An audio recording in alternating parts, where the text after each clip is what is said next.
on parlait de complémentarité. Par exemple, là, sur ce cas-là, le Seine, parce qu'il avait des moyens à ce moment-là, a pu faire vraiment un travail approfondi d'animation foncière sur le bassin, en vue des enjeux. Ouais, et même au-delà des moyens, il y avait un enjeu prioritaire par rapport aux zones humides là, qui sont le long du petit cours d'eau. Parce que l'éleveur gérait très mal son patrimoine.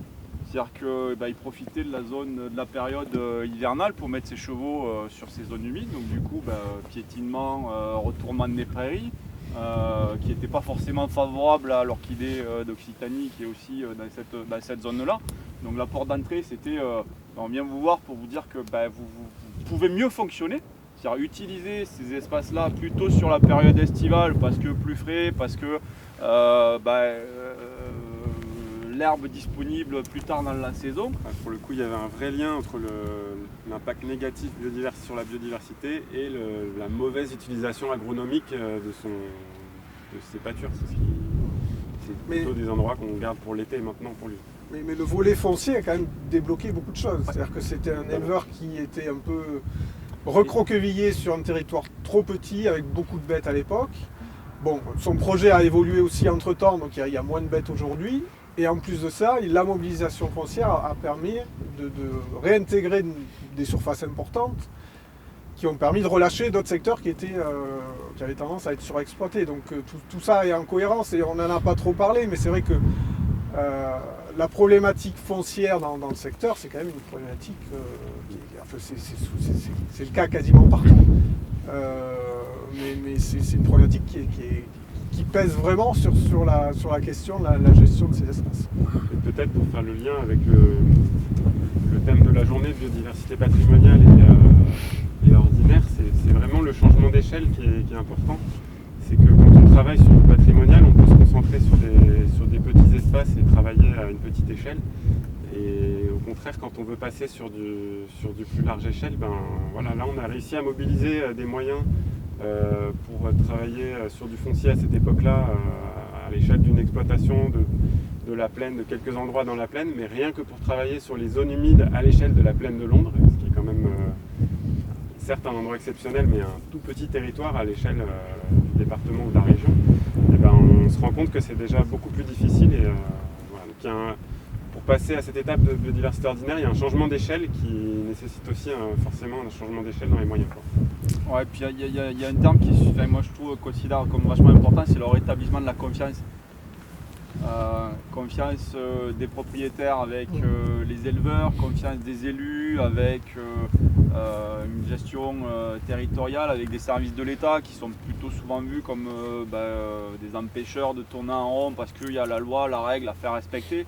Le travail qu'on a réussi à mettre en place, partenariat, le petit jeu d'acteurs que j'ai mis sur la diapo, entre les institutionnels, Chambre et Seine, même si c'est une assoce, je considère plutôt comme institutionnel, les services de l'État, y compris Agence de l'eau, la DREAL, des DTM, tout ça on arrive à co-construire des projets. Alors c'est pas un manque d'ambition qu'on a, mais c'est vrai qu'on se concentre aussi souvent sur des petits territoires, sur des petites zones sur lesquelles on est quasi certain d'arriver à un résultat. On n'y arrive pas forcément, mais on se donne les moyens d'arriver à un résultat. Et ça permet de remettre de la confiance sur un territoire donné. Et parce que tu disais Sylvain tout à l'heure, en faisant une sortie de terrain avec des élus, moi j'ai été surpris de voir que les élus qui votent, Madame le maire est là, qui votent des décisions, on fait pas mal de commissions, on fait des comptes rendus, n'avaient pas la vision globale justement de ce jeu d'acteurs. Et du coup ça permet de reposer tout sur la table, d'étaler tout sur la table et de se rendre compte que le petit résultat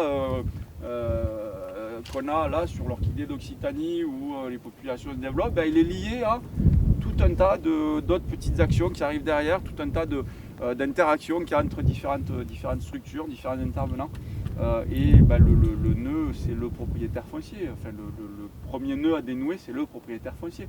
Et pour l'exploitation de Norbert, là, le centre équestre, je dis c'est autant avec la Chambre qu'avec le Seine, on a travaillé sur la cartographie, on a regardé les propriétés publiques. 15% de nos 60 000 hectares sont en propriété en maîtrise foncière publique, que ce soit le département, intercommunalité ou commune. Donc, il y a des moyens d'action, ne serait-ce que par la propriété publique. le SEN a regardé des grands ensembles qui pouvaient être mobilisés, a pris contact avec les propriétaires. Bonjour, on est le SEN, on a un problème sur ce secteur-là de disponibilité. Est-ce que vos parcelles, vous en faites aujourd'hui? Non. Est-ce qu'on peut vous proposer un plan de gestion? Est-ce qu'on peut vous proposer de mettre en place des pratiques favorables à la biodiversité? Ça a été du oui de suite. Et du coup, voilà, ça permet d'avancer petit pas à petit pas. Pour compléter là-dessus, ce qui est intéressant quand même dans ce cas de figure-là, c'est qu'effectivement, la question du foncier peut être très crispée, des fois avec des acteurs très locaux qui se connaissent, etc. Et l'entrée en jeu d'un acteur un peu extérieur comme le SEN, avec sa casquette SEN, environnement, etc., a permis clairement, chez certains propriétaires, de débloquer les choses. Parce qu'on ne lui parlait plus du projet de son voisin qui avait des chevaux, on lui parlait d'autres choses, voilà, d'enjeux environnementaux, etc. Donc ça, c'est un premier point. Donc ça a été quand même très positif. Hein. Ça a permis de mobiliser du foncier qui n'était plus utilisé, voire pas utilisé du tout depuis des années, malgré le potentiel. Du foncier avec un super potentiel histo. Ouais.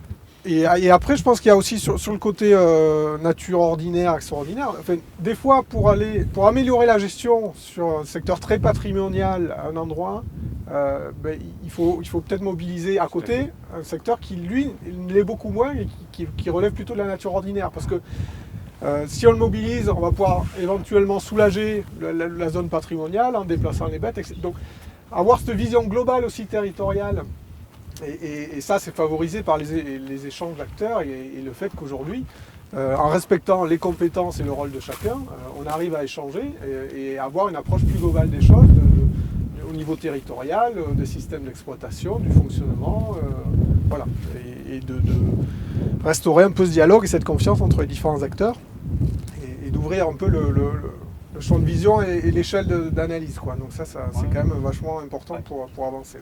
Rien que pour ce qui nous concerne, communauté de communes, on est propriétaire grosso modo de 450 hectares, 150 d'infrastructures, équipements, des déchetteries, des zones d'activité, 150 sur le Pixel Loup, donc rien de vraiment très valorisable, c'est des bois de chêne vert, et 180 même d'espaces naturels de ce type-là. Alors, soit sans véritable enjeu biodiversité, soit très fort enjeu biodiversité. Ces espaces-là, on ne les gérait pas, on les avait en propriété, on les avait acquis parce que opportunité foncière ou voilà, on l'achète, peut-être un jour on fera quelque chose sur ces espaces-là. Petit à petit, avec tout ce travail qui a été mené à l'échelle locale, on a réussi au niveau de la commission agriculture que j'anime, à faire prendre conscience ici.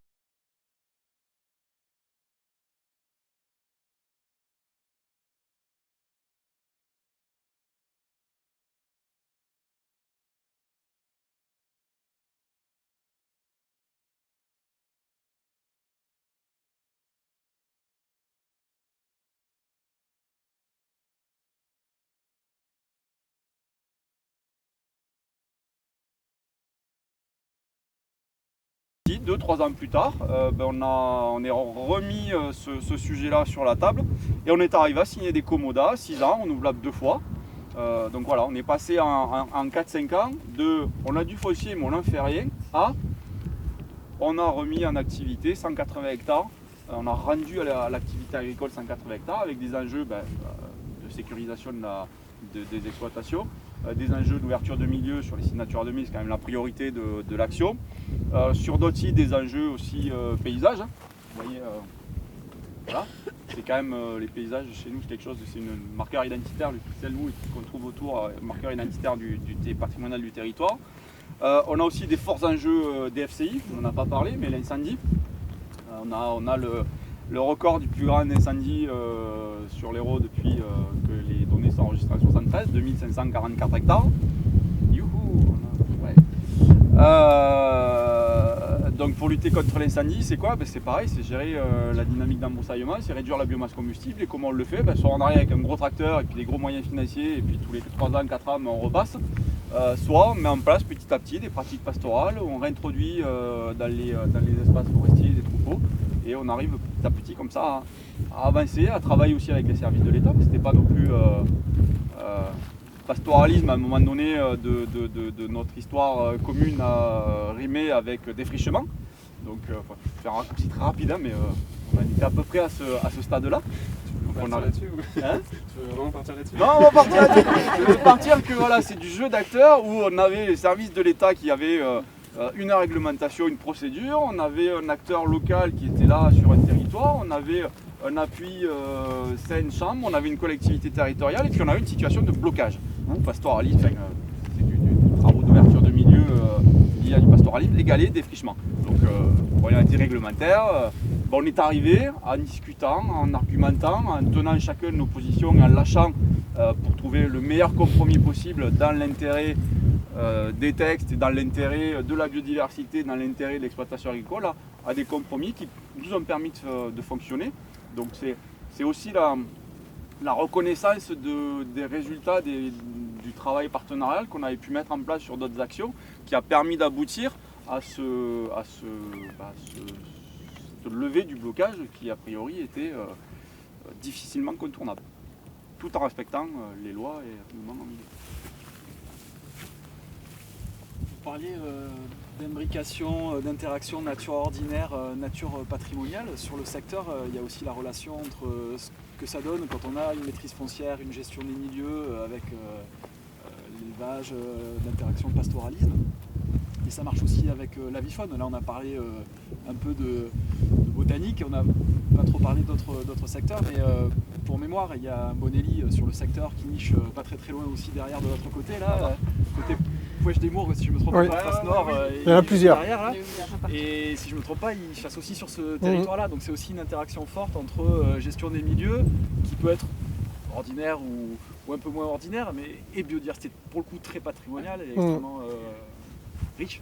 Oui, bah, nous aussi, de toute façon, on est en plein cœur de la ZPS aussi, donc avec des espèces d'oiseaux qui sont vraiment typiques des milieux ouverts comme ça, que ça aille ortolan, pipite rousseline, rolier, on en a beaucoup dans le secteur. Et ici, si vous venez à certaines périodes de l'année, vous avez les rapaces café ici parce qu'il y a de quoi manger. Et c'est parce que les enjeux des deux DOCOB se regroupent en tout cas sur ce secteur-là en termes d'ouverture de milieux, maintien et restauration des prairies humides et aussi et notamment par le pâturage, donc pour garder les terrains de chasse, alimentation, reproduction. Donc c'est vrai que l'outil Natura 2000 a vraiment servi d'outil de base pour ensuite entamer, je pense, la discussion sur ce secteur-là. Mais en tout cas, ça dessert vraiment les enjeux des deux sites vraiment complètement ici. Donc c'est pour ça qu'on est très content de ce qui se passe ici et ça nous permet aussi, moi je pense en tout cas que la méthodologie qui a été mise en place ici permet peut-être aussi un jour de transposer ça sur d'autres secteurs, de savoir comment fonctionner, comment on peut procéder pour se concentrer à d'autres secteurs qui paraissent importants aussi et pourquoi pas en site Natura 2000 aussi. Parce qu'il n'y a pas que Natura 2000 où il faut agir, il y a aussi d'autres secteurs à côté qui peuvent paraître avoir des enjeux moins forts mais qui sont quand même importants de maintenir. Oui, l'effet porte-drapeau bannière de Natura 2000, mais ça nous permet de pouvoir entrer sur aussi un axe plus banal de l'environnement, de la biodiversité. Dans Natura 2000, il y a deux aspects. Tu as l'aspect directif habitat faune-flore, où là on est vraiment sur des secteurs avec des enjeux prioritaires. Mais quand on regarde des ZPS comme ici, on a forcément des milieux qui sont complètement ordinaires, qui font partie de l'espace de vie de nombreuses espèces. Oui, Que l'ensemble des espaces cultivés, même... L'action qu'on va conduire sur le site habitat, parce que c'est un enjeu habitat, va forcément profiter à l'enjeu oiseau et inversement, c'est les mêmes objectifs. Extraordinaire, tu l'as de toute manière aussi, notamment dans les ZPS, parce que tu as souvent des surfaces qui sont importantes. Et avec des espaces qui sont forcément ordinaires, parce que tu peux avoir des forêts de chênes verts, tu peux avoir des milieux anthropisés, que tu peux avoir des vignes, mais qui sont quand même le lieu de vie de certaines espèces, qui elles sont patrimoniales. Mais du coup, tu as forcément cette imbrication entre ordinaire et extraordinaire. C'est vrai que quand il y a une directive habitat qui permet en plus d'appuyer, d'avoir une connaissance plus poussée de l'habitat, on peut encore plus agir dessus. Mais c'est vrai qu'il y a des ZPS où il n'y a pas de directive habitat qui se chevauche et c'est d'autant plus compliqué de trouver la bonne gestion des habitats d'espèces, qui est un concept parfois un peu flou et puis qui dépend aussi de la biologie de l'espèce, plein de choses. Donc là, c'était encore plus pratique ici, on va dire, mais ça peut être applicable ailleurs. Et juste avant que Mélina nous jette des cailloux, parce qu'on a oublié la vallée des Rhônes dans les partenaires, les collectivités voisines sont aussi des partenaires essentiels, puisqu'on a donc des sites Natura 2000 qui ne s'arrêtent pas aux limites de nos territoires administratifs, donc qui se chevauchent les uns sur les autres. Donc Mélina anime le site Habitat Gorge de l'Hérault, donc qui est juste derrière la barre rocheuse, juste devant celle qui est au fond. donc qui traversent notre territoire. Emma est sur la ZPS qui traverse une bonne partie de Vallée d'Hérault et on travaille ensemble quand on a des enjeux qui sont sur nos territoires. On travaille aussi ensemble avec les collègues des collectivités d'à côté. Là, on va faire un nettoyage de Naven sur notre territoire, mais là où il y a des enjeux chauve-souris, et là, du coup, on vient sur ton domaine d'intervention. Donc, c'est vraiment une imbrication de tout ça qui fait que on arrive à avancer. Je profite d'avoir la parole pour vous dire que l'heure avance, c'est déjà 12h30. Pour ne pas prendre de retard, je propose juste de cheminer, descendre donc pour aller voir d'un petit peu plus près les prairies humides. Parce qu'en fait, d'après ce que je comprends, on est vraiment sur une grande zone Natura 2000. Et pour moi, ce qui fait la différence en termes de moyens, parce qu'on le voit bien, c'est l'animation qui fait tout, c'est le temps d'animation, quelles que soient les structures. Et en fait, sur une zone Natura 2000, il y a du temps d'animation dédié. Et c'est aussi ça qui, à mon avis, est difficile quand on est en zone de biodiversité ordinaire, c'est qu'on a beaucoup moins les moyens, qu'ils soient institutionnels avec une animatrice Natura 2000 qui est forcément financée, et y compris du côté de tout l'ensemble des financeurs, quand on n'est pas sur une zone Natura 2000 ou sur une zone qui est définie comme un très haut enjeu biodiversité, les moyens d'animation sont plus difficiles à mobiliser. En fait, moi, c'est ça que je vois comme difficulté. Donc... Il y a deux niveaux de moyens. Donc, il y a effectivement le Natura 2000 avec les demandes de financement de Natura 2000 financées. Il y a les moyens qui arrivent de l'extérieur sur un territoire, mais aussi la volonté politique des élus de ce territoire de porter la démarche. Enfin, nous, on a eu un collègue là, des Cévennes qui nous a appelé par rapport à une convention qu'on a avec un conservateur d'espaces naturels. On a une convention cadre qui dit, nous on a telle compétence, on a tel domaine d'intervention, vous avez telle compétence, tel domaine d'intervention, mais on convient d'un commun accord de travailler ensemble sur ces thématiques-là, et puis après on passe des bonnes commandes, on passe des choses vraiment plus concrètes sur l'opérationnel, donc il se questionnait. Et quand nous on lui a dit qu'on avait, il y avait les moyens Natura 2000, mais on avait aussi des moyens propres que nos élus votaient au niveau des budgets pour nous donner des possibilités d'action, peut-être sur un territoire Natura 2000, mais en dehors du volet pur réglementaire Natura 2000, que lui nous a dit « Ah mais moi j'ai rien, j'ai pas 1 euro à mettre en dehors de mon budget Natura 2000 ». On s'est dit « Waouh, on a quand même de la chance sur notre territoire d'avoir des élus qui ont vraiment pris conscience de ces enjeux-là. » On n'a pas des moyens spectaculaires, on n'a pas des millions, mais on a, je dirais, le minimum pour pouvoir conduire des actions, arriver à monter des projets en parallèle, soutenir le cadre de leader. Leader peut amener jusqu'à 80% de financement, mais l'Europe n'amène que 64%. Il faut obligatoirement 16% de cofinancement public. C'est le département qui l'amène, parce que le département aussi est vraiment un acteur majeur sur cet enjeu biodiversité sur son territoire, mais un territoire forcément plus large, et ou la communauté de communes. Parce qu'on a des moyens en propre qu'on est capable de mettre sur des enjeux.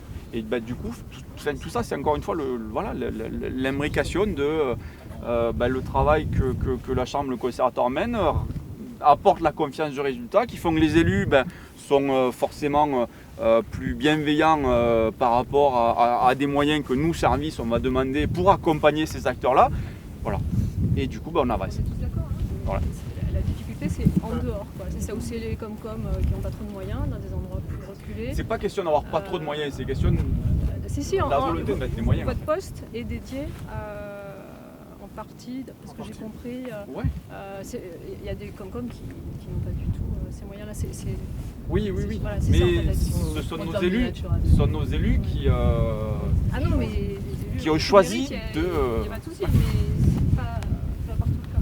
Mais oui, si je dois sortir du territoire de mon site Natura 2000, concrètement, c'est pas pour critiquer comment ça fonctionne, mais je ne devrais pas sortir de mon site Natura 2000. C'est toutes les actions en dehors, même si elles m'intéressent ou quoi, et qu'il y a un intérêt pour moi de travailler sur la thématique, normalement, on peut pas. Donc c'est vrai qu'il y a des limites des fois, mais on arrive...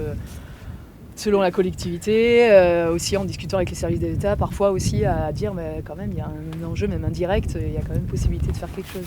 Donc, en discutant, on arrive quand même souvent à trouver des solutions. Pour l'anecdote, on est allé faire un point avec Emma, avec notre vice-présidente sur toutes les actions. Donc on a balayé tout ce qu'on faisait, le Seine, la Chambre, les projets qu'on avait, le département, les chauves-souris, les zones humides, tout ça. Une fois qu'on est arrivé au bout, elle nous a regardé, elle nous a dit mais Monsieur Alignant, Madame Olympique, mais vous n'aurez jamais assez de temps pour faire tout ça. c'était pas non, ça je veux pas, ça je veux pas, ça je veux pas. C'était oui, mais tout ça, ça m'intéresse, mais vous n'aurez jamais de temps pour faire tout ça. Donc on voit bien qu'il y a un angle de vue qui est super intéressant pour nous, quoi. Enfin, nous on se régale voilà, c'est éclate de travailler sur ce territoire-là. C'est bon, madame, elle est là. Voilà, on y va.